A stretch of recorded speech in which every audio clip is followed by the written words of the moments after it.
La emisora HJCK El Mundo en Bogotá presenta... ¿Cuál es su hobby?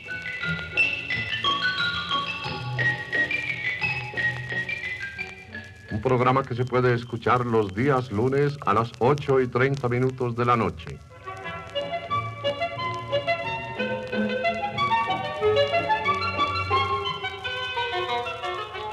¿Cuál es su hobby? ¿Cuál es su afición? ¿Qué constituye su mayor descanso? Su mayor destreza, su mayor placer. Estas y otras muchas preguntas son propuestas los días lunes a esta misma hora a importantes figuras de la literatura, el arte, el periodismo, la política, la banca, la industria.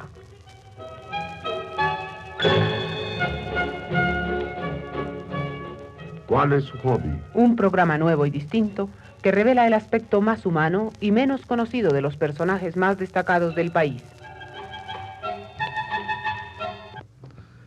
Don Arturo Camacho Ramírez, organizador de estos programas, dialoga hoy acerca de sus hobbies con el doctor Alfonso Bonilla Nahar, notable cirujano colombiano. Dice Camacho Ramírez.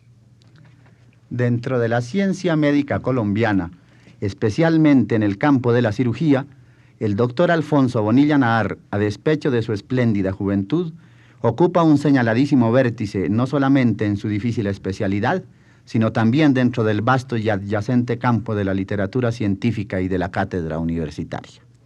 Porque Bonilla Nahar, de acuerdo con un sabio concepto, sabe reunir los fragmentos del tiempo para que no se pierda. Pero todas sus actividades se desarrollan con gran profundidad y minucioso desvelo. Autor de 3 obras científicas, la última en prensa, colaborador en las revistas médicas del país y muchas del exterior, titular de la Cátedra de Clínica Quirúrgica y anteriormente de la de Parasitología, presidente y miembro activo de varias sociedades del país y del extranjero, cirujano de extraordinario éxito en todas nuestras clínicas y hospitales, alcanza además dentro de su sorprendente actividad a corregir como juez de tesis más de 180 trabajos anuales y a publicar un promedio de 2 trabajos científicos por mes sin descuidar la atención de su nutrido consultorio en Unidia. Autor de varias técnicas quirúrgicas propias que han sido adoptadas en los Estados Unidos, ha representado también con brillo indeficiente al país en numerosos congresos y es un lector inteligente y apasionado en todos los ramos de la cultura. Hay que anotar además que la fase más seductora de su personalidad la constituye su calidad humana, que hace de él un maravilloso ejemplar de hombre generoso, entregado a la solidaridad social y al mejoramiento moral y material de sus compatriotas. Al llegar esta noche a su casa, Bonilla Nahar se encuentra en su biblioteca entregado a la lectura del diario de Mutis. En la mesa del comedor, en el buffet, en las mesillas del recibo, hay libros, muchos de ellos abiertos, que indican su insaciable curiosidad intelectual y que hacen presuponer que pueda ser la lectura su hobby. Pero no nos anticipemos, ya que solamente en su grata y centelleante conversación lo podremos averiguar.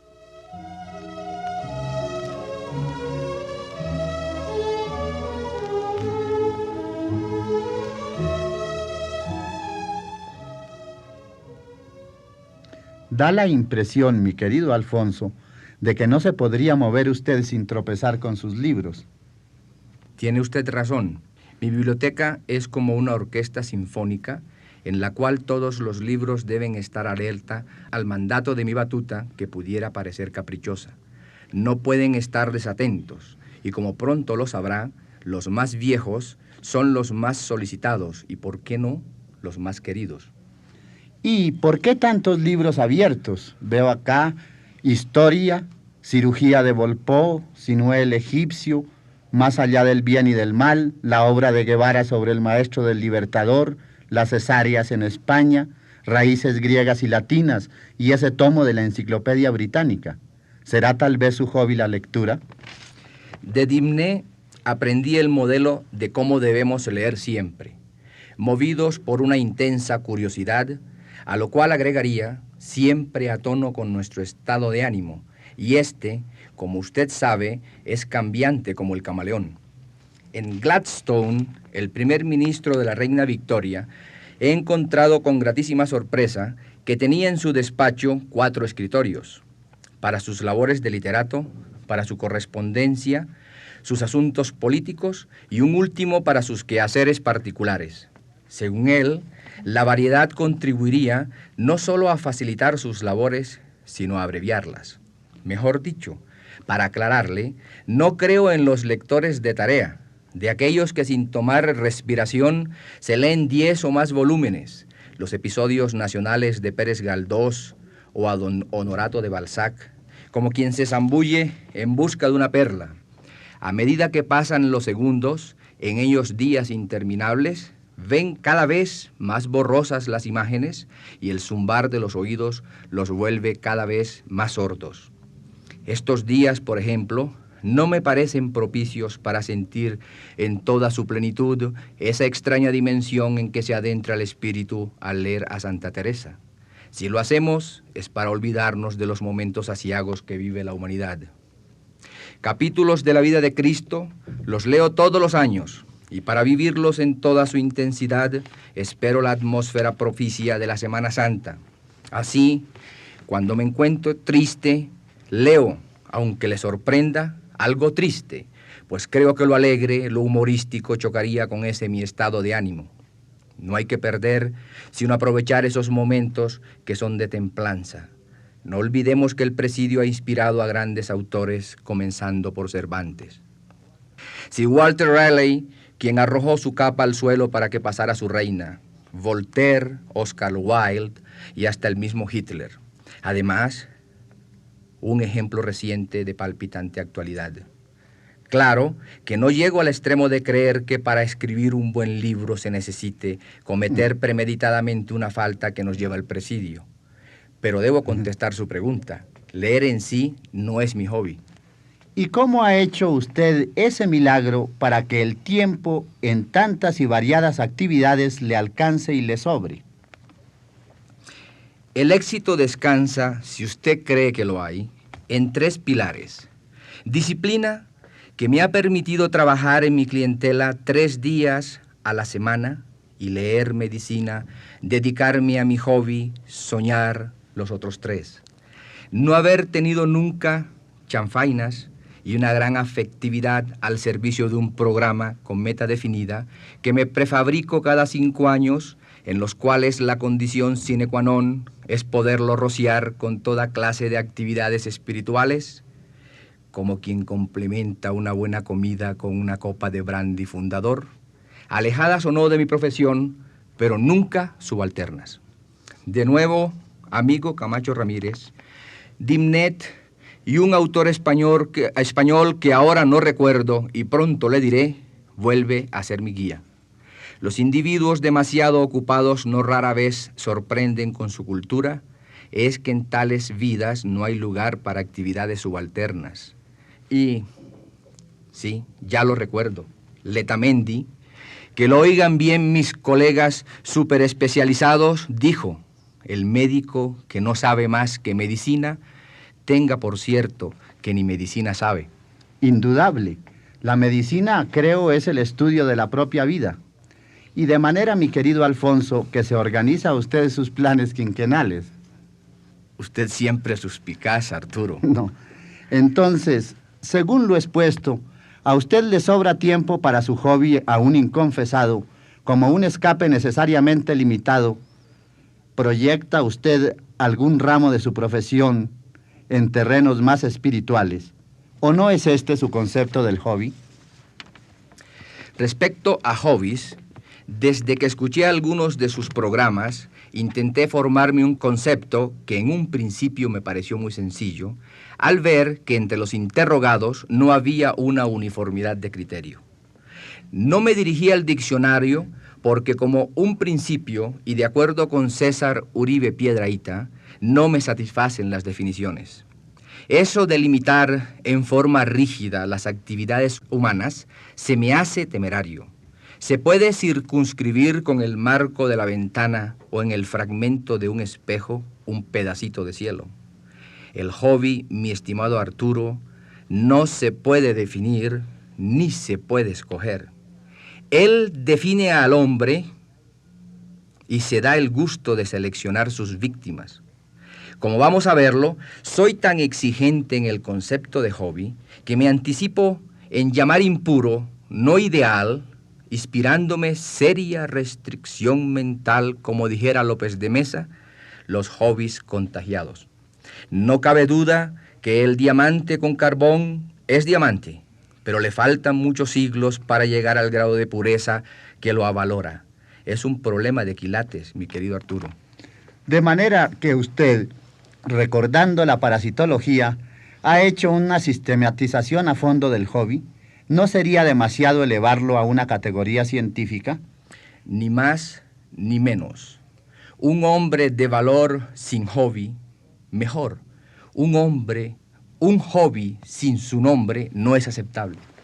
¿Cuáles cree usted entonces que serían las características fundamentales del hobby? Primero, no puede ser profesional, retributivo. Debe ser siempre un amateur quien lo practique. El día en que nos paguen por sentir una fruición, un deleite tan íntimo, el hobby deja de serlo. El violín es para Einstein todo un señor hobby. Corrijo, Einstein es toda una real presa para su violín. El coleccionar cucarrones de arciniegas, verdadero hobby, deja de serlo en los Osorno Mesa, quienes practican el suyo en actividad afín a su profesión de entomólogos. Coleccionan animales más elevados en la escala zoológica, los lagartos, por ejemplo, de escala inferior en la sociedad, y cuyos nombres tienen para ellos tonalidad musical, Phenacosaurus, cuya vida íntima ellos solo conocen y a nadie comunican. Tengo la seguridad de que los osornos no venden por nada de este mundo las colmenas de abejorros de su casa, ni sus colecciones de sapos disecados en actitudes humanizadas con lentes, sombreros y paraguas. Por lo que veo, nos estamos acercando al hobby puro, al que usted llama ideal. No lo dude, pero faltan otras condiciones. Será más puro cuanto más esté alejado de la labor fundamental del hombre, y si es antagónico, mejor. Llegamos ahora sí a lo que yo considero el sello de su autenticidad. Como en las porcelanas, hay que buscárselo en su base. Sería, digámoslo, el Meissen del hobby, y este es que no haya premeditación en su escogencia. Que a uno lo escojan sin darse cuenta sería un tactismo biológicamente irresistible. Imaginemos a un filósofo coleccionando ceniceros, un peluquero aficionado a las altas matemáticas, un luchador cultivando amorosamente orquídeas o al lotero del occidente, campeón de ajedrez. Y según esto, ¿qué opina usted de los que dicen que el ocio es un hobby? Nada más equivocado. El hobby implica ocupación. Eso de vagar, meterse en los cafés, la pernicia, en una palabra, no es un hobby y tiene su apelativo en el idioma. Para los que creyeron encontrar en la palabreja una excusa de su conducta, para ellos que en verdad han hecho del ocio una profesión, sí que les convendría un hobby, y se me ocurre que el trabajo sería un estupendo escape para su profesión de no hacer nada. Muy intrigante realmente. ¿Podría, Alfonso, darme un ejemplo clásico de hobby ideal? Con mucho gusto. El del profesor Alfonso Uribe Uribe, nuestra gran figura de la clínica. Imagínese usted, colecciona monedas. Lo descubrí contra su voluntad y creo que desde ese día perdió para él su encanto, ya que su colección se exhibe en su casa desde entonces. Llegó a este hobby tan alejado de su profesión, pues él, el menos metalizado de los hombres, goza infinitamente con sus piezas, que no le servirán para comprar nada distinto de su propia satisfacción en pequeños y sostenidos contados. Un complemento del hobby ideal es la subordinación del hombre ante su sola insinuación en la mente. Un ministro de higiene de Cuba dejó esperando a delegados importantes por estar oyendo la retransmisión de un partido de béisbol que había presenciado la noche anterior.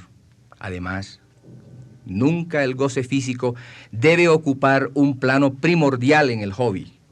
Así, se excluyen fácilmente la gastronomía, los grandes y pequeños vicios, y encaja muy bien el goce, la fruición del nadador, que siente, a más de la caricia del agua, la satisfacción espiritual que entraña todo deporte. Y según esta clasificación, ¿tiene usted un hobby y cuál es? Antes de precisarle, le diré la curiosa evolución que tuvo en mí la parasitología como profesión y como hobby. Me inicié profesionalmente y en Hopkins perfeccioné mis estudios. Fue tal la fuerza, la intensidad de mi interés por la ciencia pura, que cada día me olvidaba más que ella era o podía ser mi sustento y me sumergí en las más insólitas investigaciones. Llegué a pasar hasta 10 horas continuas sobre el ocular del microscopio, tratando de descubrir en qué momento las moribundas flagelas y la blanda cutícula de una giardia se organizaban en el quiste que prolongaría su existencia. De hecho, la profesión fue desalojada por el hobby que ella misma había engendrado. Tengo que declarar que muy a pesar mío, las circunstancias me obligaron a asesinar mi primer hobby. La cirugía fue entonces mi nueva actividad profesional y estoy seguro de que no me hubiera satisfecho completamente si no volvía a darle un escape complementario a mi espíritu.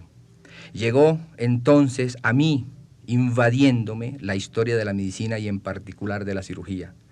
Es tan cierto el concepto del egocentrismo, del silencio íntimo, del placer personal que los nuevos hallazgos me depararon, que si bien publico con prontitud mis experiencias quirúrgicas, guardo celosamente el conocimiento de una olvidada intervención, una hazaña quirúrgica ignorada de la provincia. Y solo hoy, después de 12 años, por compromiso con mi ciencia, voy a estrangularlo de nuevo y que él me lo perdone, dando a la publicidad algo que consideraba con egoísmo patrimonio exclusivo de mi espíritu. Fiel albacea, no hago sino entregar a su debido tiempo el tesoro almacenado por los otros. Ya. Ese es mi hobby, mi querido Arturo, afín a mi profesión, puro, que le da plenitud a mi espíritu, goce y pasión, lejos de la satisfacción física y el cual me subordina. Pero estamos extendiendo un certificado de defunción con estas pruebas de imprenta que indican la publicación inminente de su historia de la cirugía en Colombia. ¿Cuál será entonces su nuevo hobby, mi querido Alfonso?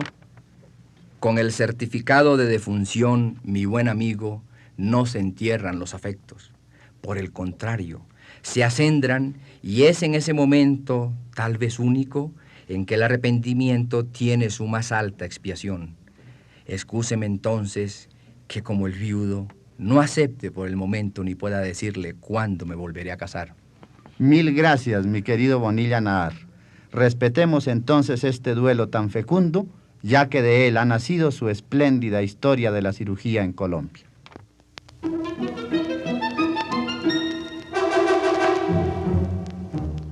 La emisora HJCK El Mundo en Bogotá ha presentado ¿Cuál es su hobby? Hoy escucharon ustedes el diálogo del director de estos programas, don Arturo Camacho Ramírez, con el doctor Alfonso Bonilla Nahar, notable cirujano colombiano.